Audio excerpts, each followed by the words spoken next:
Hi friends, આ લાડુ માત્ર ને માત્ર 5 જ મિનિટમાં બની ગયા છે। જ્યારે પણ ઘરે મીઠાઈ બનાવવી હોય તો એ રીતની હોવી જોઈએ કે ઝટપટ બની જાય, વધુ લાંબી પ્રોસેસ ના કરવી પડે અને છતાંય બની જાય મીઠાઈની દુકાન જેવી જ સ્વાદિષ્ટ। તો આ લાડુ મેં એ રીતે બનાવ્યા છે કે ફટાફટ બની જાય અને એટલું સરળ કે તમે પહેલીવાર બનાવતા હશો તો પણ બનશે પરફેક્ટ। તો અહીંયા ગેસ ઓન કરી કડાઈની અંદર 1 વાટકી ખાંડ લઈશું। જે વાટકીના માપથી ખાંડ લીધી એ જ વાટકી અડધી વાટકી જેટલું પાણી ઉમેરવાનું છે। તો દાળ શાકની વાટકી હોય એ જ વાટકી લીધી છે। તો ફરી કહું, 1 વાટકી ખાંડ છે, અડધી વાટકી પાણી છે। પાણીનું પ્રમાણ વધારે ના પડી જાય, ધ્યાન રાખજો। હવે અહીંયા થોડા કેસરના તાંતણા ઉમેરી દઈએ તો એનાથી ફ્લેવર સારી આવશે, કલર પણ સારો આવશે।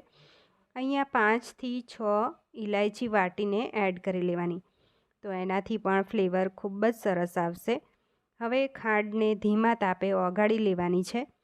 તો અહીંયા ચાસણી છે એ આપણે 1 તારવાળી બનવા દેવાની છે। તો અહીંયા બબલ્સ આવવા લાગ્યા છે, તો બબલ્સ આવે પછી એની અંદર ઓરેન્જ ફૂડ કલર એડ કરીશું। તમે યલો ફૂડ કલર પણ એડ કરી શકો છો અને ના હોય તો સ્કીપ પણ કરી શકો છો। તો એ થોડો અહીંયા એડ કર્યો છે। હવે ત્યાં ચાસણી બની રહી છે અને આ બાજુ મેં 200 ગ્રામ જેટલી બુંદી લીધી છે। તો બુંદી અહીંયા મોડી બુંદી તૈયાર માર્કેટમાં મળે છે પેકેટમાં, એ જ લીધી છે, મસાલાવાળી નહીં લેવાની। એને ગરમ પાણીમાં એડ કરી લઈશું। તો 1 ગ્લાસ જેટલું, 1 થી 1.5 ગ્લાસ જેટલું ગરમ પાણી કરીને રાખ્યું છે એમાં એડ કરી લેવાની। તો હવે વધારે સમય નથી રાખવાની, આમાં થોડી ઉપર નીચે કરી અને તરત જ સ્ટેનરમાં લઈ લીધી છે। તો અહીંયા સ્ટેનરમાં લીધા પછી ઉપરથી બીજું સાદું પાણી ઉમેરી દઈએ એટલે તેલ બધું નીકળી જાય। તો આ રીતે બુંદીને ધોઈ લીધી છે। હવે બુંદી વધારે સમય નહીં રાખવાની પાણીમાં, નહીં તો મેસી થઈ જશે। આ બાજુ ચાસણી છે એમાં 1 તાર બની ગયો છે। જો આપણે ચેક કર્યું તો 1 તાર બનતો હતો અને એ પ્રોસીજર ધીમા તાપે જ થવા દેવાની। તો હજી પણ ગેસની ફ્લેમ સ્લો રાખવાની અને બુંદીને એડ કરી લઈશું। તો અહીંયા બુંદીને એડ કરી અને તરત જ હલકા હાથે એને મિક્સ કરવાનું છે, વધારે એને મિક્સ નહીં કરવાનું, નહીં તો મેસી થઈ જશે। અને હવે તરત જ ગેસની ફ્લેમ બંધ કરી લેવાની છે। તો અહીંયા બધું જે ચાસણી છે એ બુંદીમાં એબ્ઝોર્બ થઈ ગઈ છે।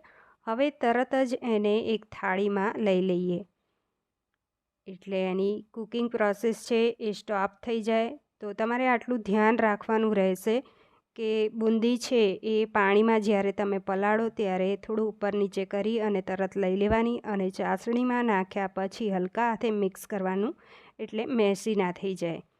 હવે તેની અંદર આ અત્યારે ગરમ છે ત્યારે 3 ટેબલ સ્પૂન ઘી નાખ્યું અને અહીંયા રોઝ પેટલ્સ છે એ પણ મેં થોડી નાખી દીધી અને મગજતરીના બી નાખ્યા। તો આ ગમતું હોય એ પ્રમાણે આપણે વધારે ઓછું લઈ શકાય અને ના હોય તો સ્કીપ પણ કરી શકાય છે। તો હવે એને મિક્સ કરી લેવાનું છે। પછી આ ઠંડુ થાય પછી લાડવાને વાળી લઈશું। તો અહીંયા લાડવાને આ રીતે વાળી લઈએ। તો ખૂબ જ આ લાડવા છે એ ઝડપથી બને છે અને આ લાડવા છે એ તમે રક્ષાબંધન ઉપર બનાવી શકો છો। અને પછી આપણા ઘણા તહેવારો શ્રાવણ મહિનાથી લઈને દિવાળી સુધી આવતા હોય છે, તો ગમે ત્યારે મન થાય ત્યારે 5 જ મિનિટમાં બનાવી અને ખાઈ શકો છો। ગમ્યા હોય તો લાઇક, શેર, સબસ્ક્રાઈબ જરૂર।